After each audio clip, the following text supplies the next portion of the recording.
Muy buenas tardes, hermanos y hermanas. Antes no podíamos decir así, porque no habían hermanas. Pero gracias al Señor de que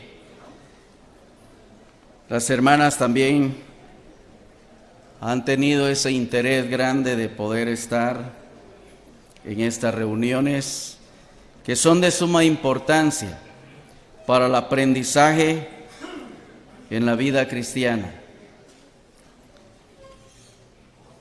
¿Por qué es importante o por qué es necesario la disciplina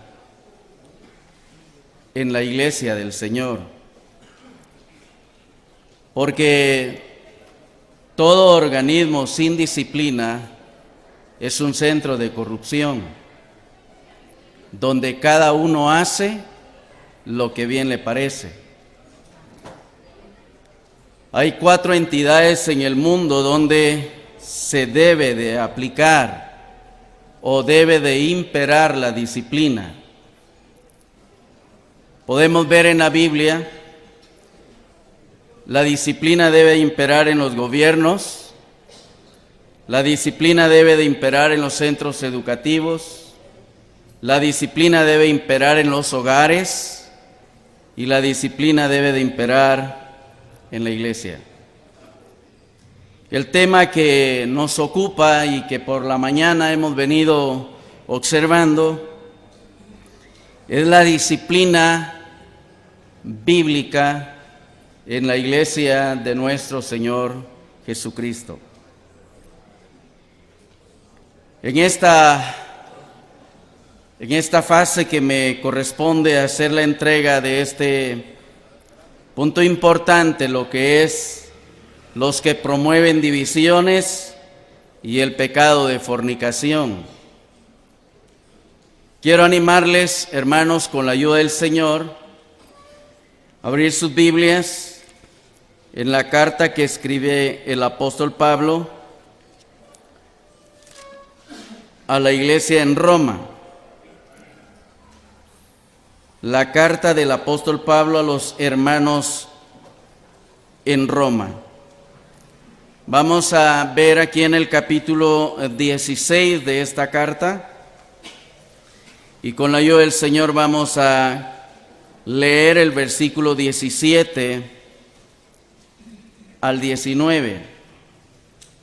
La carta del apóstol Pablo a los romanos, capítulo 16, versículo 17 al 19. Dice la Biblia de esta manera: Mas os ruego, hermanos, que os fijéis en los que causan divisiones y tropiezos en contra de la doctrina que vosotros habéis aprendido y que os apartéis de ellos. Porque tales personas no sirven a nuestro Señor Jesucristo, sino a sus propios vientres, y con suaves palabras y lisonjas engañan los corazones de los ingenuos. Porque vuestra obediencia ha venido a ser notoria a todos, así que me gozo de vosotros, pero quiero que seáis sabios para el bien e ingenuos para el mal. Vamos a dejar aquí la lectura. El Señor se digna, hermanos, en iluminarnos por medio de su Espíritu para entender su preciosa palabra. Ha sido nuestra oración, que lo que el Señor nos ha hecho entender, todos lo podamos comprender al final, porque venir y no entender nada al final, qué triste sería. Bueno, el apóstol Pablo estaba como haciendo una advertencia a los hermanos. Después de 16 versículos, donde él ha estado más que todo mencionando a muchos hermanos y hermanas que habían trabajado arduamente en la obra del Señor, hermanos que se habían ocupado. Ustedes pueden leer desde el versículo 1 al versículo 16 cuántos nombres de hermanos y hermanas se mencionan allí. hermanos que estaban colaborando en la obra del Señor, empujando hacia adelante, de una y de otra manera. Habían matrimonios, habían hermanas, hermanos trabajando arduamente en la obra del Señor. Después de haber nombrado y pedido de favor que saludaran a todos estos hermanos, ahora él hace un ruego. Os ruego, hermanos, que os fijéis. La versión moderna nos ayuda un poco más para ver esta expresión. En la versión moderna dice que pongáis atención a los que están causando divisiones y escándalos y que os apartéis de ellos. Esta palabra que os fijéis, mire, cuando uno está en la asamblea local, se da cuenta que hermanos están trabajando ahí sí legalmente.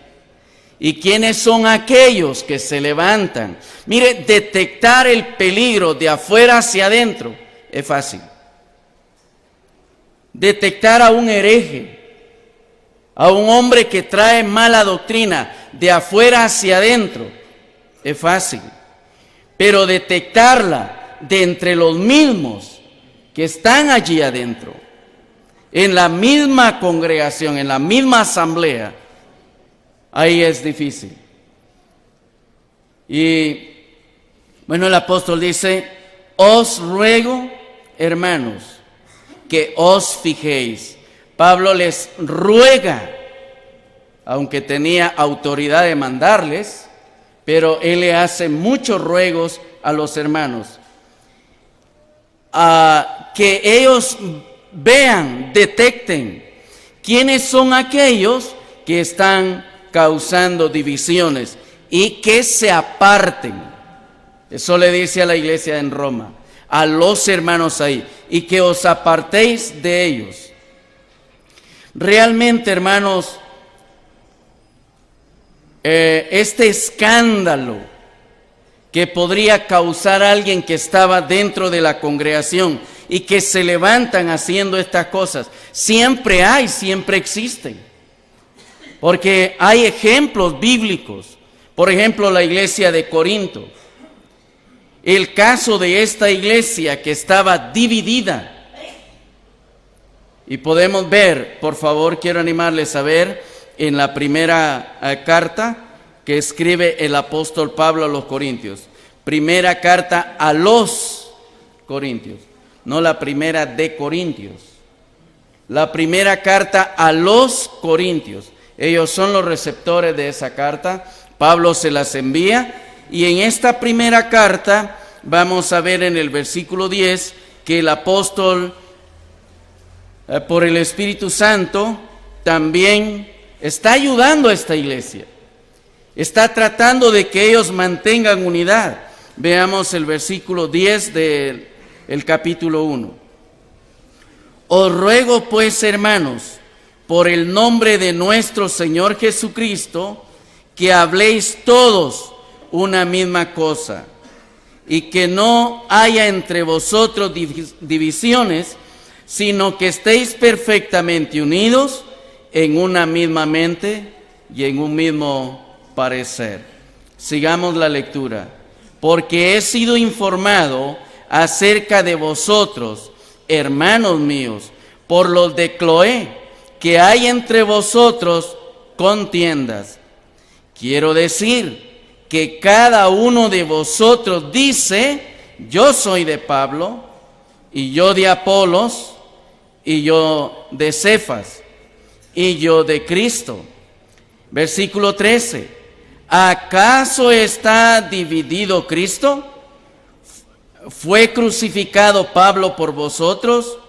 ¿O fuisteis bautizados en el nombre de Pablo? Vamos a dejar aquí la lectura. Y realmente el apóstol había sido informado de esta situación. primero, en los primeros versículos, él alaba las cosas buenas que habían en esta iglesia de Corinto. Muchas cosas buenas. Primero, tenían dones espirituales. Habían sido enriquecidos por la gracia del Señor en tener muchos dones espirituales y estaban en esa vida espiritual. Pero llegó el momento en que algunos tuvieron sus fans, en que ahí en la iglesia de Corinto empezó el problema de que empezaron a separarse, a dividirse. ¿Cuál era el asunto? Bueno, había una inclinación por algunos hermanos. Había inclinación por algunos hermanos. Primero habla de cosas buenas y después habla de las incorrectas. Habían cosas incorrectas en la iglesia, cosas que habían que corregirse. Los exhorta a permanecer unidos. Os ruego, hermanos, os ruego, pues, hermanos, por el nombre de nuestro Señor Jesucristo. Mire, Pablo podía mandarles, pero les ruega. Aquí les ruega en el nombre de nuestro Señor Jesucristo. Es decir, que el Señor Jesucristo haría lo mismo en decirles que tenían que mantener la unidad. ¿O acaso no? ¿Creen ustedes que al Señor le gusta que su iglesia esté hecha a pedazos? No. Bueno, hay algo muy importante que podemos ver en la oración que el Señor hace. Él hace una oración pidiéndole al Padre por esta unidad. Veamos lo que dice Juan. El libro de Juan, capítulo 17. Libro de Juan, capítulo 17. Con la ayuda del Señor veamos el versículo 21, por favor. Versículo 21. Dice así, capítulo 17, versículo 21. Dice, para que todos sean uno, como tú, oh Padre, en mí, y yo en ti, que también ellos sean uno en nosotros, para que el mundo crea que tú me enviaste. El Señor está haciendo una oración acerca de aquellos que Él había escogido y que ahora eran sus discípulos, pero eran los emisarios de llevar esa unidad en ellos mismos, que no hubieran esos escándalos de división en ellos, sino que estuvieran unidos. Es importante ver que el Señor ama la unidad. ¿La amamos nosotros? Ojalá que sí. ¿O nos gusta el escándalo? Hay hermanos que dicen, a mí no me gusta eso, y si es posible, estoy dispuesto a que nos dividamos. Mire qué pensamiento más feo, por no decir satánico. Hermanos, eso no es. A veces nosotros no escuchamos bien las cosas, no las analizamos. Tenemos ese carácter que Santiago dice, pero al contrario. Santiago dice que seamos prontos para oír, tardos para hablar, tardos en airarnos, pero a veces lo hacemos al revés. Somos rápidos en enojarnos, hablamos demasiado y por último, si es posible, venimos atendiendo. Es que yo pensé que era, pero ya he hecho el escándalo. Entonces, el Señor, hermanos, oró por esa unidad. Oró porque su iglesia tenga unidad, permanezca en la unidad, que seamos unos. Yo me quedé pensando sobre las preguntas que nos hicieron acerca del hermano que nos antecedió. ¿Recibiremos nosotros a los que andan en la falsa doctrina? Ay, si no todos. Porque a veces en creencias estamos divididos, ¿verdad que sí? Partimos el pan, estamos juntos, pero en creencias divididos. Es que yo no creo que la salvación sea solo por gracia. Tiene que completarse algo allí. Tenemos que hacer algo para salvarnos. No existe, no hay. Pero si alguien está haciendo eso, bueno, es controlar eso y tratar con él. Fíjese que la iglesia de Corinto manejaba un problema muy feo. Esa situación de estar divididos. En toda congregación siempre hay problemas, ¿verdad? Como que los que estamos casados dijeran, mire hermano, yo en mi matrimonio sí, ¡qué paz! ¡Qué paraíso! No es cierto. ¿Verdad que tenemos problemas? ¿Qué hacemos? A veces usamos el machismo, los hombres. Yo soy la cabeza, me tenés que respetar. Mire qué terrible es pensar en eso. Dice que el buen marido hace la buena esposa. Cuando aprenden humildad, sencillez. Bueno, hay hermanos que piensan una cosa y no se doblegan, porque son los ancianos de la iglesia y creen tener la autoridad suficiente, aunque estén errados bíblicamente. Yo estaba pensando en eso.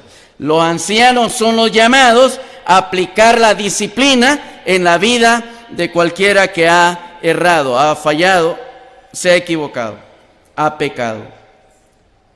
Pero hermanos, la disciplina debe de ser aplicada, basada en la palabra de Dios, si no, no tiene poder. Si no, no tiene poder. Dios jamás va a aprobar alguna disciplina que esté aplicada fuera de su palabra. Él no va a estar contento con eso. Toda disciplina implantada de acuerdo a la palabra del Señor, Él la va a respaldar.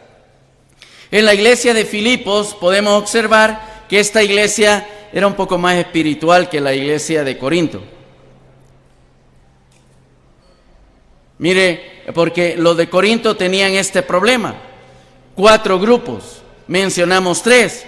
Unos decían yo soy de Pablo, otros decían yo soy de Apolos y otro yo de Cefas, o sea de Pedro. Y había otro grupo que estaba peor que estos 3 y se habían nombrado nosotros somos los de Cristo. Como que si los otros 3 grupos no fuesen cristianos, no fuesen nada. Pero mire, debemos obedecer a nuestros hermanos que están ejerciendo el liderazgo en la iglesia. Debemos de someternos a los pastores. Eso dice la palabra de Dios. Quiero animarles a ver Hebreos, por favor. Hebreos 13:17. Hebreos 13:17. Veamos lo que aquí dice en Hebreos 13:17. Obedeced a vuestros pastores y sujetaos a ellos, porque ellos velan por vuestras almas como quienes han de dar cuenta, para que lo hagan con alegría y no quejándose, porque esto no es provechoso. Es decir, hermanos, pueden haber hermanos muy elocuentes en la palabra de Dios, hermanos ancianos en la iglesia. La Biblia dice, sujetaos a ellos, pero nunca debemos usar sus nombres para dividir a la congregación. No debemos de elevar a un hermano por su conocimiento. Ellos decían, yo soy de Pablo. ¿Era un gran predicador Pablo? Por supuesto que sí. ¿Y Apolos cómo era? elocuente en las Escrituras. Bueno, no se encuentra en la Biblia si en algún momento Pedro estuvo en la iglesia de Corinto. Se encuentra que Pablo sí. Pablo fue el fundador de esta iglesia. También llega Apolos predicando. Y ahí en esta iglesia, Aquila y Priscila lo oyen predicar. Pero con tanta elocuencia, solo predicaba el bautismo de Juan. Pero Aquilas y Priscilas lo toman aparte y le enseñan más excelentemente el camino del Señor. Pero Apolos era elocuente, pero también era humilde, sencillo, ¿verdad? Que cuando alguien lo tomaba y trataba de enseñarle, él era muy atento, muy atento. ¿Creen ustedes que todavía nos toca aprender mucho? ¿O ya lo sabemos todo? Dijo un hermano, yo no voy al consistorio porque lo que ahí dicen ya me lo sé. Y si este hermano ya lo sabe todo, estoy seguro que el Señor está dispuesto a ya no enseñarle nada a él. ¿Verdad? ¿Por qué? Porque ya lo sabe todo. Pero, ¿cuánto sabemos nosotros? Hay tanto texto oscuro en la Biblia que no lo hemos entendido, ¿verdad? Que no lo hemos entendido. Pero qué sencillez de estos predicadores. Les enseñaba más excelentemente el camino. Bueno, la iglesia de Filipos también tuvo sus problemas. Hubieron problemas allí. Quiero ver con ustedes uno de esos problemas que fue en la iglesia de Filipos, capítulo 4 de esta carta a los filipenses, que el apóstol Pablo escribe a ellos. Dice en el versículo 1: así que, hermanos míos, amados y deseados, gozo y corona mía, estad así firmes en el Señor, amados. Ruego a Evodia y a Síntique que sean de un mismo sentir en el Señor. Había un problema. ¿Cuál era el problema? Era entre dos hermanas, Evodia y Síntique. ¿Por qué habían tenido el problema? No lo revela la Escritura. Lo que sí dice la Biblia, que ellas estaban en disciplina, por estar en pugnas, en desacuerdos. Porque lo que sigue diciendo es, asimismo, el versículo 3, asimismo te ruego también a ti, compañero fiel, que ayudes a estas, que combatieron juntamente conmigo en el Evangelio, con Clemente también y los demás colaboradores míos, cuyos nombres están en el libro de la vida. ¿Cómo entiende usted la palabra que combatieron? ¿Todavía estaban trabajando? No, habían sido privadas. Que combatieron es tiempo pasado, ya no estaban allí. ¿Ve cuando hay un problema entre de ambos? Y oíamos cuando no hay perdón. Fíjese que una de las señales, no voy a decir que esta es la evidencia clara de que somos salvos por ello, pero una señal de un alma salvada es que tiene amor, y donde hay amor hay perdón, ¿verdad, hermanos? Nos ofendemos una y otra vez. ¿Cuántas veces hemos pedido perdón? ¿Lo hemos hecho? ¿Ha ofendido alguna vez? Sí. Sí, dice la Biblia que no hay hombre que exista y no ofenda. No ofenda. Ellos tenían un problema allí en la iglesia de Filipo. Pero, hermanos, se arregló el asunto más adelante. Ese es el propósito de aplicar la disciplina, para ayudar en estos casos. Fíjese que hay algo muy hermoso allí en la carta a los Corintios. Dice el apóstol Pablo que él había sido informado por los hermanos o por la familia de los de Cloé. ¿Cuántos conformaban la familia de Cloé? No se sabe.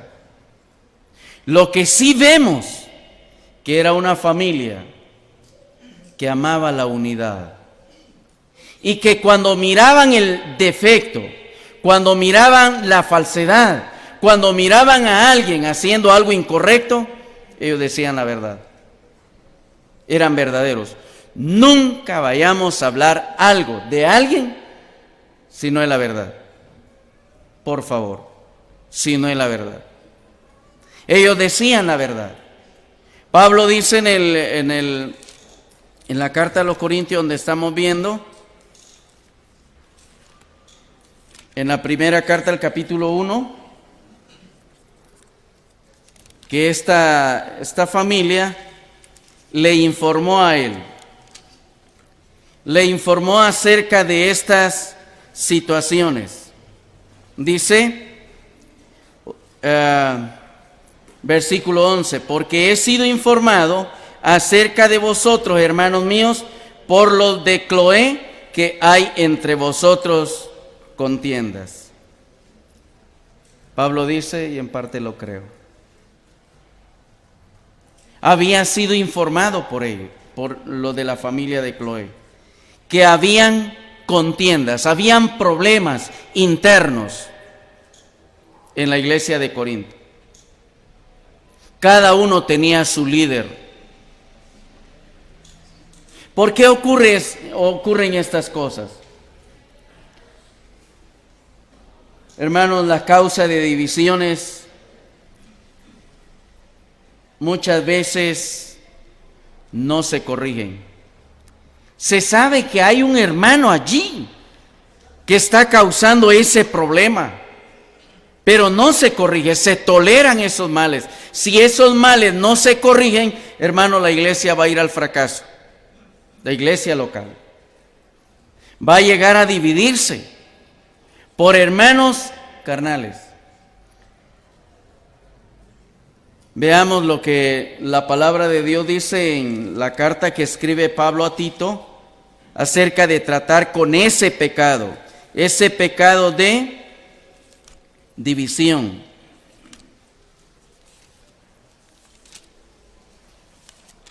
La carta del apóstol Pablo a Tito. Vamos a leer el capítulo 3, versículo 10.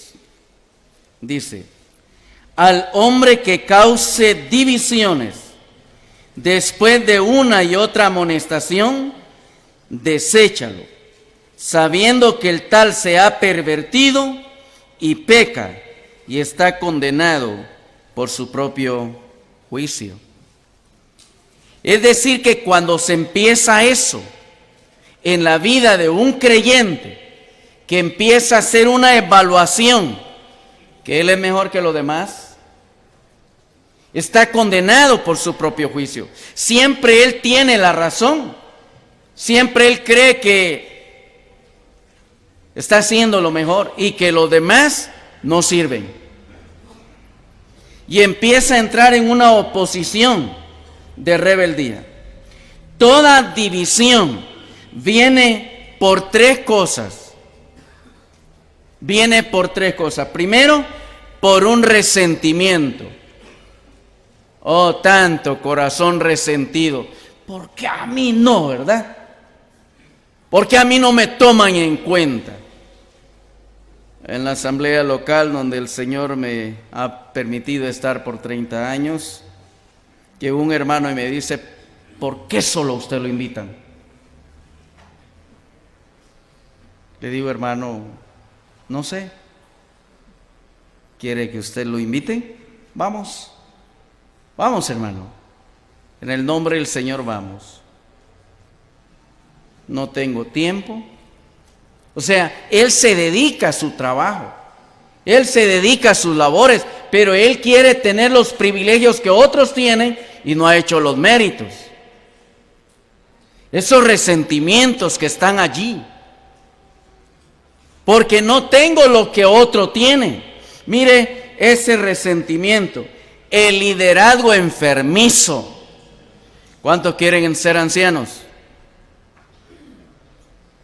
Un hermano dijo, me voy a ir de aquí, de esta asamblea, porque no me reconocen como anciano. Él quiere que lo reconozcan. No tiene esposa, no persevera y quiere que lo reconozcan como anciano. Eso no va a ser así.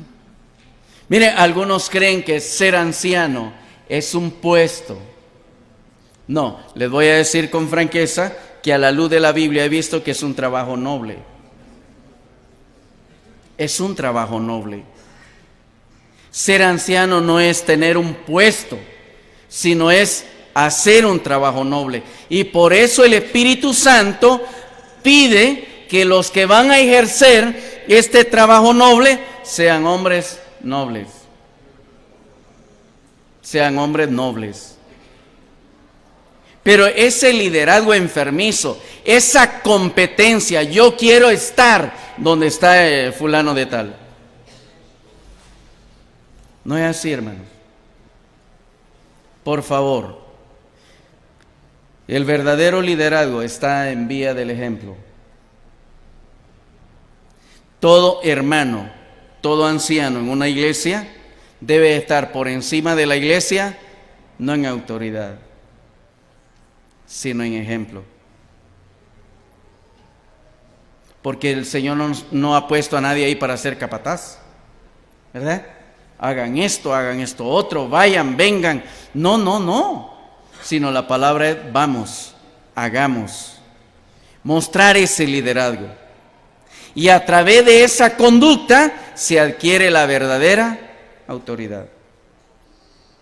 Pero mire, hay tres cosas: el resentimiento, el liderazgo enfermizo, cuando quieren lograr tener ese poder, ese liderazgo.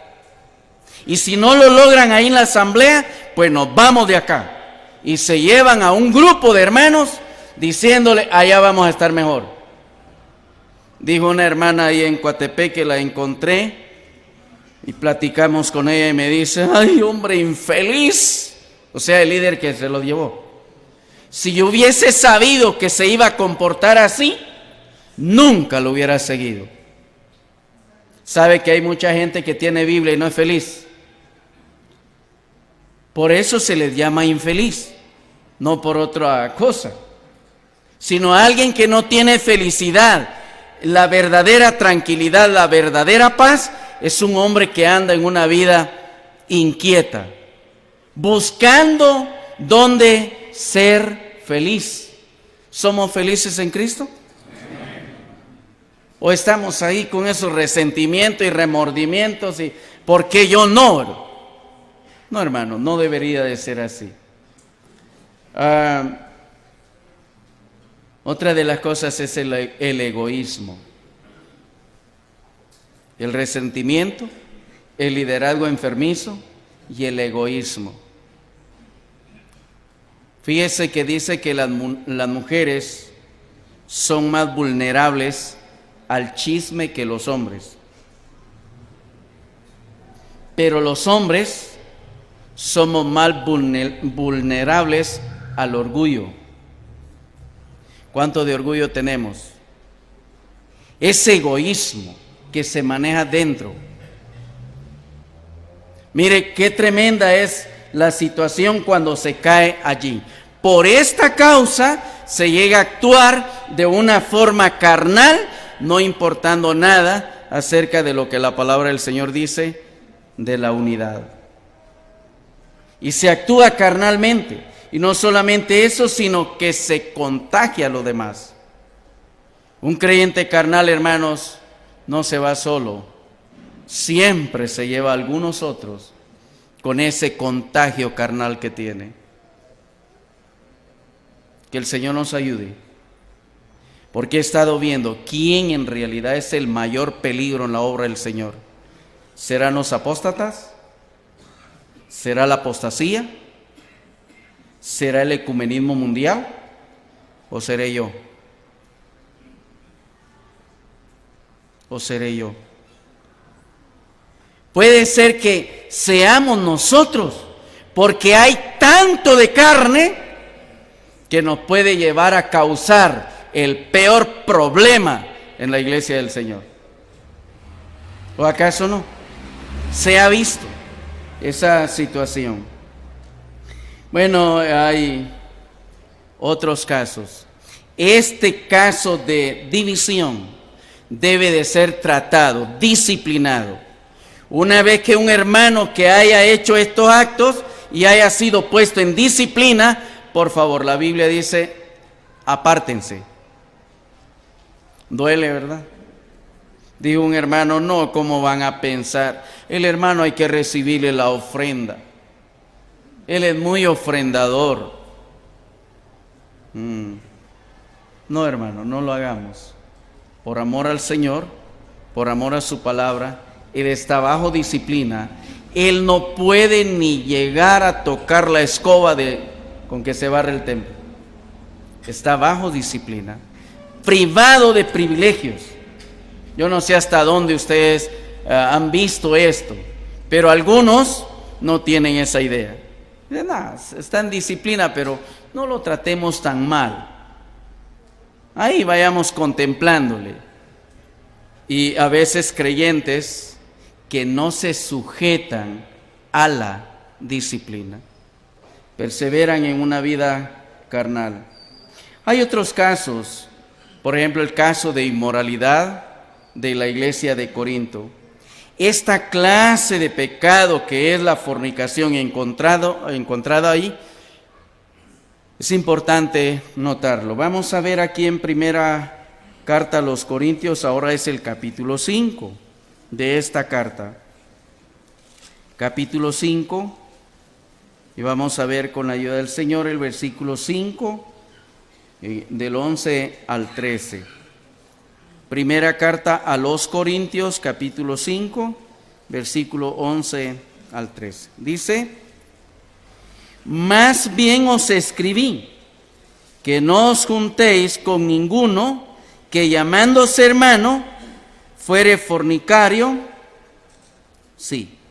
fornicario o avaro, idólatra o maldiciente o borracho o ladrón, con el tal ni aún comáis. Porque ¿qué razón tendría yo para juzgar a los que están fuera? ¿No juzgáis vosotros a los que están dentro? Porque a los que están fuera Dios juzgará. Había allí un caso de inmoralidad. Había un caso tremendo ahí en esta iglesia. ¿Cuál era el problema de esta situación? Es que había un pecado. ¿Y quién lo había cometido? Bueno, la Biblia nos dice de que este pecado era de un creyente, joven, no casado. Eso lo dice la palabra del Señor, que había cometido pecado de fornicación. Mire, en el versículo 1 veamos lo que la Biblia dice aquí en el capítulo 5. De cierto se oye que hay entre vosotros fornicación, y tal fornicación cual ni aún se nombra entre los gentiles, tanto que alguno tiene la mujer de su padre. Había un pecado allí en la iglesia, un pecado inmoral, y ellos no le habían puesto atención.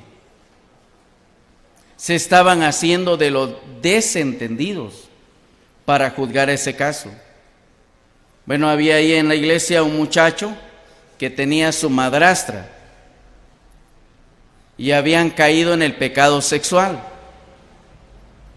Y al haber caído en el pecado sexual, bueno, se cree que la señora no era convertida, no era cristiana, porque de ella no se dice nada que se le iba a aplicar.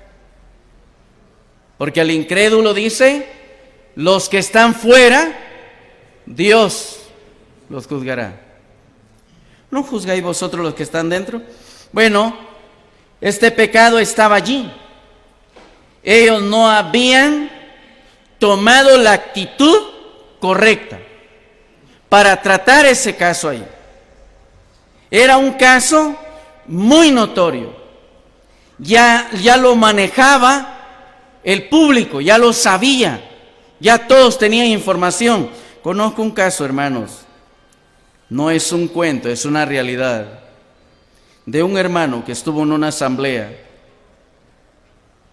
Su esposa había declarado que él había pecado sexualmente. La gente del pueblo sabía que este hombre estaba con algunas mujeres en la esquina. La gente lo sabía.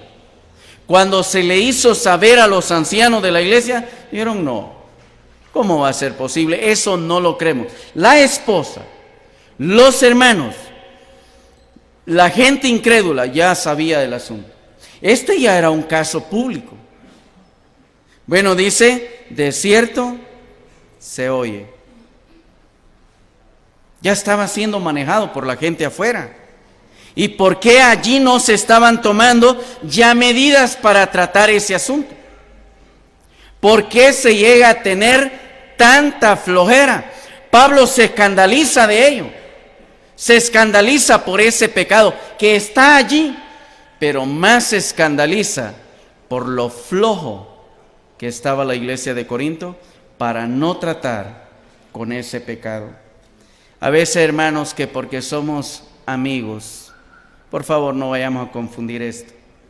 Mira, hermano, Dios juzga el pecado donde lo encuentre y no le importa quién es.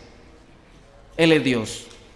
No importa si es el más viejo de la iglesia, no importa si es el más ofrendador en la iglesia, no importa si es el más trabajador en la iglesia. Pero si se ha ofendido a Dios, si se ha caído en ese pecado, la disciplina debe de ser impuesta. Ellos deberían de haber tomado la actitud correcta. En el versículo 2 de esta carta dice: y vosotros estáis envanecidos, ¿no debierais más bien haberos lamentado para que fuese quitado de en medio de vosotros el que cometió tal acción? Esa palabra lamentarse es como que alguien estuviera muerto en la casa, ¿verdad, hermano? Y se empieza a llorar por el muerto, pero no se va a enterrar, no se quita de en medio de la casa. ¿Qué creen que va a pasar? Después de 24 horas habrá una putrefacción allí en la casa que va a oler mal. Bueno, la iglesia no había tomado la acción correcta. Deberíais de haberlos lamentado. Hubieran pensado ustedes, hubieran llorado por ello. Todo creyente debe de sentir eso en contra del pecado. Debemos de sentir tristeza cuando eso está sucediendo. No tolerarlo. El propósito de la disciplina en la iglesia. En el verso 3 se nos muestra ese propósito. Veamos. Ciertamente yo como ausente en cuerpo, pero presente en espíritu, ya como presente he juzgado al que tal cosa ha hecho. En el nombre de nuestro Señor Jesucristo, reunidos vosotros y mi espíritu, con el poder de nuestro Señor Jesucristo. El tal sea entregado a Satanás para destrucción de la carne, a fin de que el espíritu sea salvo en el día del Señor. La idea de aplicar esta disciplina allí era primero para conservar la gloria de Dios en la iglesia local y segundo para conservar la pureza moral de la iglesia. Si esos pecados no se corrigen, ¿cómo estará la iglesia?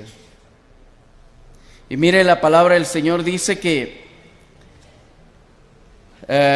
Pablo estaba muy firme en mantener la pureza de la iglesia. En el versículo 4 aprendemos que la disciplina se debe de aplicar en el nombre del Señor Jesucristo, o sea, como el Señor lo haría. Porque la disciplina, hermanos, se origina en el Señor, y Él aplica la disciplina en donde encuentre el pecado. ¿Dónde creen ustedes que se aplicó la primera disciplina? ¿En la tierra o en el cielo? En el cielo. En el cielo. ¿Contra quién?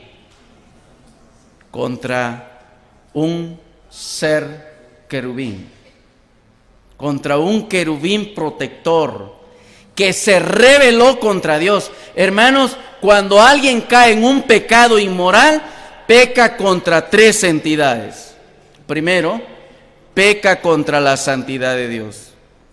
Segundo, peca contra la santidad de la familia. Y en tercer lugar, peca contra la santidad de la iglesia. Ahora, la pregunta es, ¿perdona a Dios el pecado, hermanos? Sí. ¿Bajo qué? ¿Bajo qué condición Dios perdona el pecado? Bajo el arrepentimiento. Mire, a veces hay hermanos que dicen, hermano, yo vengo aquí a que usted me restaure. Como oíamos. Y un momentito, nosotros tuvimos ese asunto ahí en la asamblea. Llegó el hermano, dijeron, hay que restaurarlo. Lo restauran. Después de un tiempecito, de nuevo al adulterio, de nuevo a la fornicación. No hay arrepentimiento. Si no hay arrepentimiento, no hay perdón. No hay perdón. Por lo menos son tres cosas. Primero, arrepentimiento del pecado. Segundo, confesión del pecado. Y tercero, un total alejamiento de ese pecado. Por supuesto, Dios perdona. Ahora la pregunta es, ¿perdona a la familia? A veces queremos seguir con la misma autoridad. Cuando un hermano que tiene ministerio, que es un anciano, es un predicador, cae en ese pecado, ha fallado moralmente delante de Dios, ¿cree usted que puede seguir siendo anciano? No. No hay evidencia aquí. Dijeron tres jóvenes allá en Malacatán, ¿de dónde fue a traer la idea usted que si un anciano peca en un pecado de adulterio, ya no puede seguir siendo anciano? ¿De dónde la fue a traer usted? Les digo, ¿y de dónde fueron a traer ustedes la idea que sí puede seguir? Cuando que la Biblia dice, si alguno anhela obispado, buena obra desea. Pero se requiere que el obispo sea irreprensible, marido de una, ¿verdad, hermano? Cuidado con el porque ya no es una, ¿verdad? Entonces, marido de una sola mujer. Y una vez que se falle, ya no se cae ahí, ya no se mantiene ahí en esa vida, por decir así, irreprensible.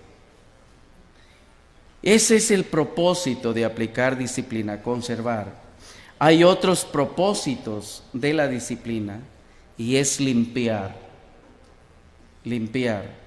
Aplicar la disciplina por el bien de la iglesia, pero no una disciplina vengativa.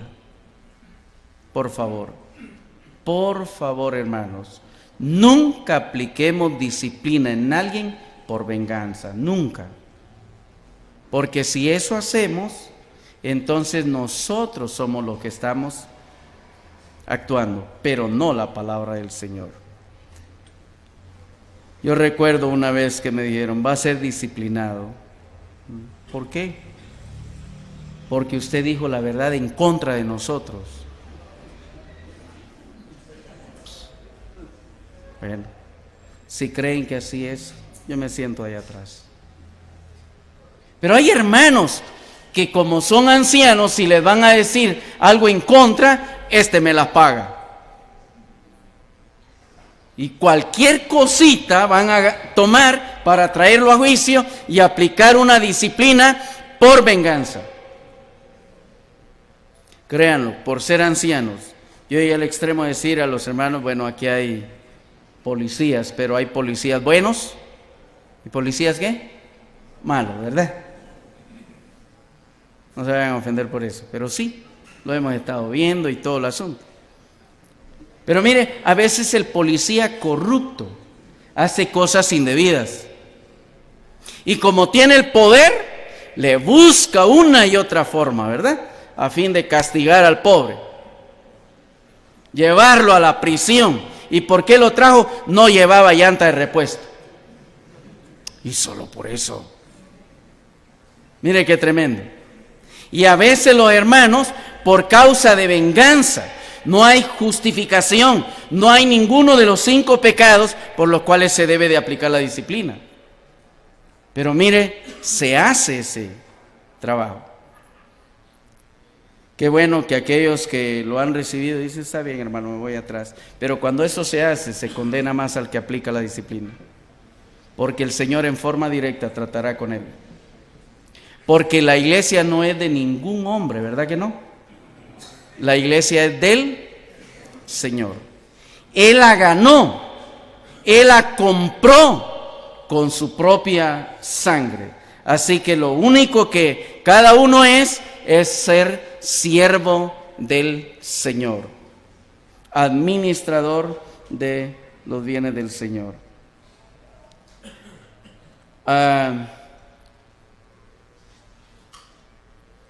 Hermanos, Dios quiere una vida de limpieza en nosotros.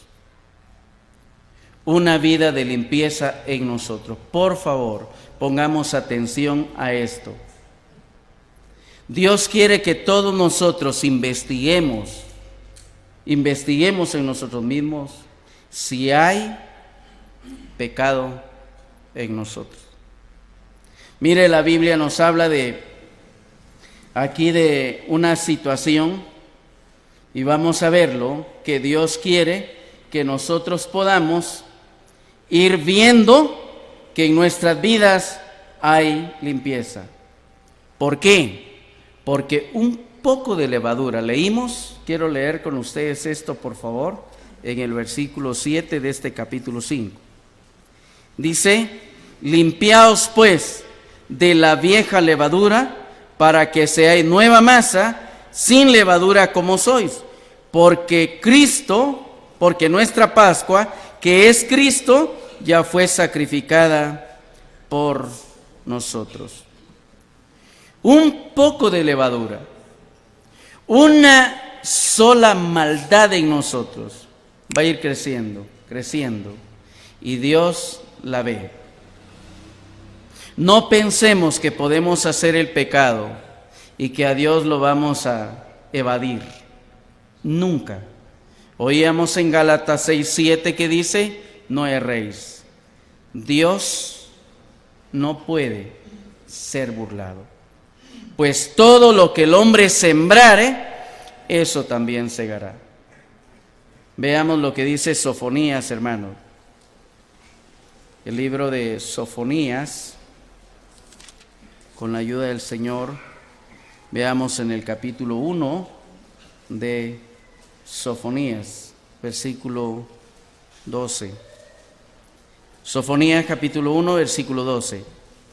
Acontecerá en aquel tiempo que yo escudriñaré a Jerusalén con linterna y castigaré a los hombres que reposan tranquilos como el vino asentado, los cuales dicen en su corazón, Jehová ni hará bien ni hará mal.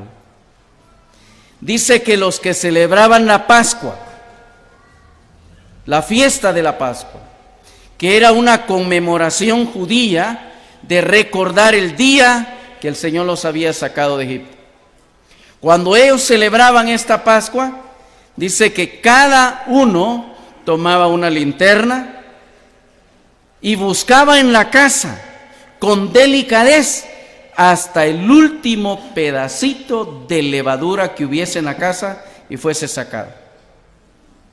No se permitía que hubiera nada allí. Bueno, ellos lo hacían por un día, ¿verdad? Pero aquí dice la Biblia, dice en el versículo 7,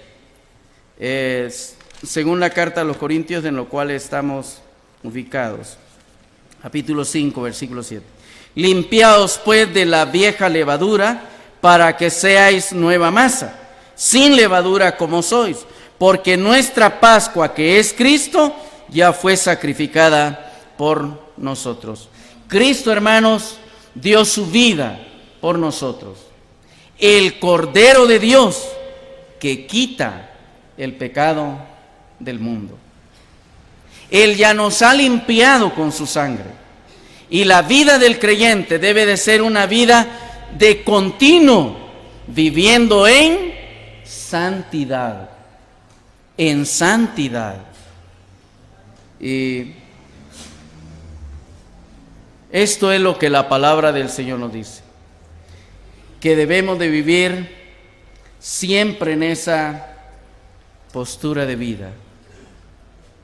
Por favor, no vayamos a ser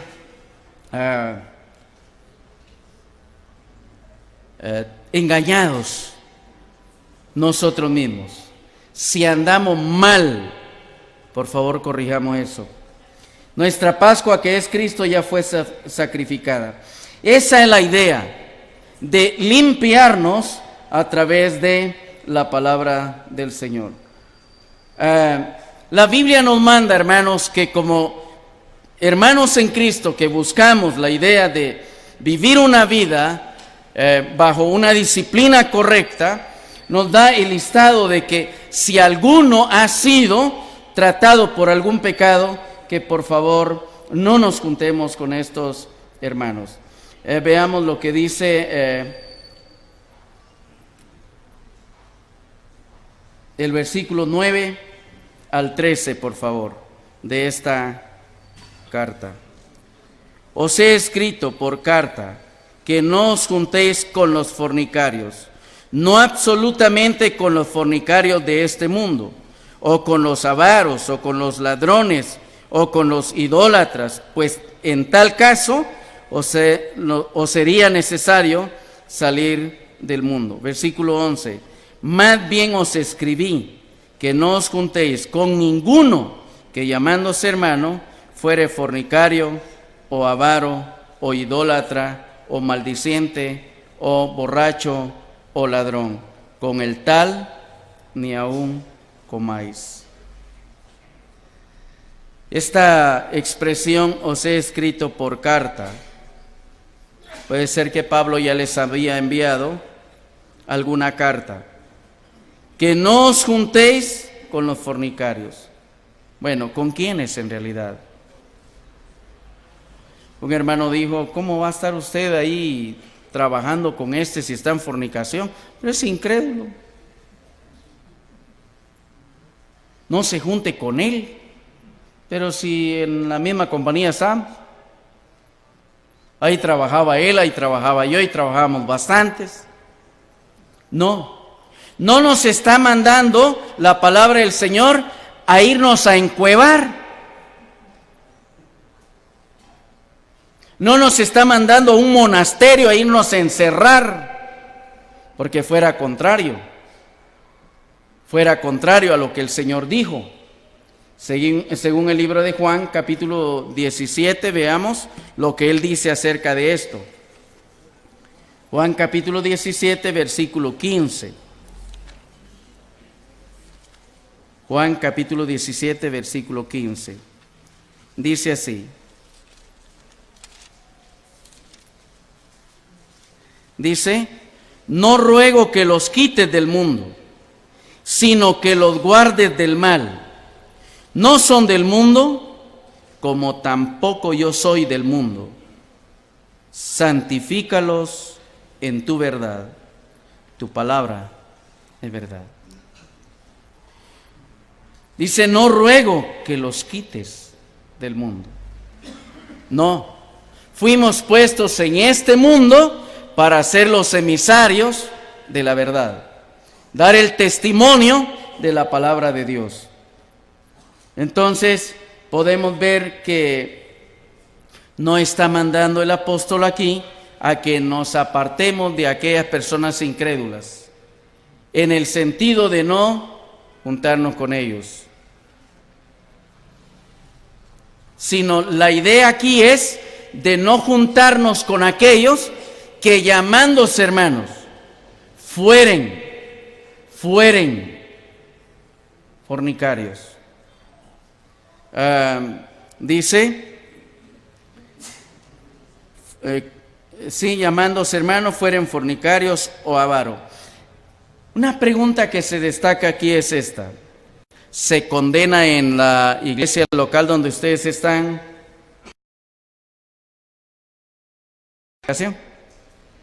¿Sí se disciplina?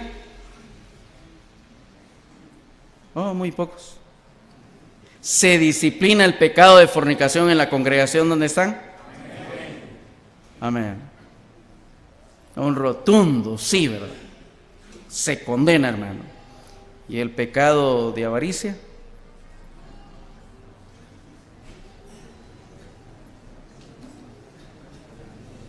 Ese sí no se condena. Ese se permite. Mire, la Biblia dice acá, uno que llamándose hermano fuere fornicario o avaro. El avaro es aquel que por fuerza quiere tener lo que Dios no le ha permitido tener, ya sea en una vida de riqueza material o ya sea en un liderazgo espiritual. ¿Saben que hay avaros de esa manera? Hay. Por fuerza quieren tener lo que Dios jamás les ha permitido tener.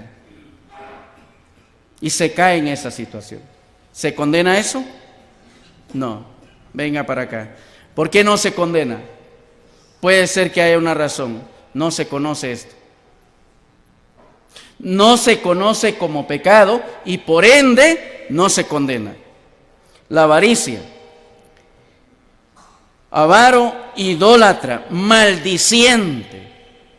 ¿Se condena ese pecado ahí? ¿Quién es un maldiciente? Uno que maldice, ¿verdad, hermano? Uno que tiene un vocablo drástico, abusivo. ¿Se condena eso? Ojalá que sí. Solo dos cabecitas se mueven. Me gritó tanto el hermano, pero dejémoslo. No se le ayuda. Hermanos, Dios quiere que en nuestras vidas haya una calidad de vida santa. Y para eso necesitamos su disciplina. Gracias a Dios, gracias a Dios. Yo tuve un padre, terrenalmente hablando, delicado. Me castigaba, me disciplinaba, como él quiso, me ayudó. Y un día le dije a mi papá, muchas gracias, papi, por haberme disciplinado. Le podríamos decir juntos al Señor, Señor, gracias, porque eres un Dios ordenado, un Dios celoso. ¿Qué haríamos? ¿Cómo estaríamos sin su palabra?